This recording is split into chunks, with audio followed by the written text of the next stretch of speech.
नमस्कार. आज आपण 21व्या श्लोकाचा अर्थ जाणून घेणार आहोत. श्लोक 21. आदित्यानामहं विष्णुर्ज्योतिषां रविरंशुमान् मरीचिर्मरुतामस्मि नक्षत्राणामहं शशी. श्लोकाचा अर्थ: अदितीच्या 12 पुत्रांपैकी विष्णू, मी आणि ज्योतींमध्ये किरणांनी युक्त सूर्य मी आहे. 49 वायुदेवतांचे तेज आणि नक्षत्रांचा अधिपती चंद्र मी आहे. अदितीच्या धाता, मित्र, अर्यमा, शक्र, वरुण, अंश, भग, विवस्वान, पूषा, सविता, त्वष्टा आणि विष्णू या नावाच्या 12 पुत्रांना 12 आदित्य म्हणतात.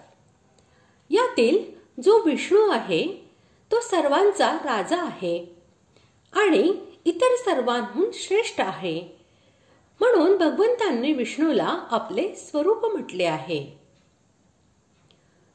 सूर्य, चंद्रमा, तारे, वीज आणि अग्नी इत्यादी जे प्रकाशमान पदार्थ आहेत त्या सर्वांमध्ये सूर्य मुख्य आहे. म्हणून भगवंतांनी सर्व ज्योतींमधील सूर्याला आपले स्वरूप असे म्हटले आहे. दितिपुत्र म्हणजे 49 मरुद्गण हे दिती देवीच्या भगवत ध्यानरूपी व्रताच्या तेजाने उत्पन्न झाले. त्या तेजामुळे यांचा गर्भामध्ये विनाश होऊ शकत नव्हता. म्हणून यांच्या या तेजाला भगवंतांनी आपले स्वरूप म्हटले आहे. अश्विनी, भरणी, कृत्तिका इत्यादी जी 27 नक्षत्रे आहेत या सर्वांचा स्वामी आणि संपूर्ण तारामंडळाचा राजा असल्यामुळे चंद्र हा भगवंतांची मुख्य विभूती होय. म्हणून येथे भगवंताने त्याला आपले स्वरूप असे म्हटले आहे.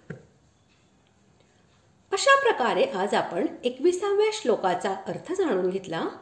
पुढील भागात आपण 22व्या श्लोकाचा अर्थ जाणून घेणार आहोत. धन्यवाद.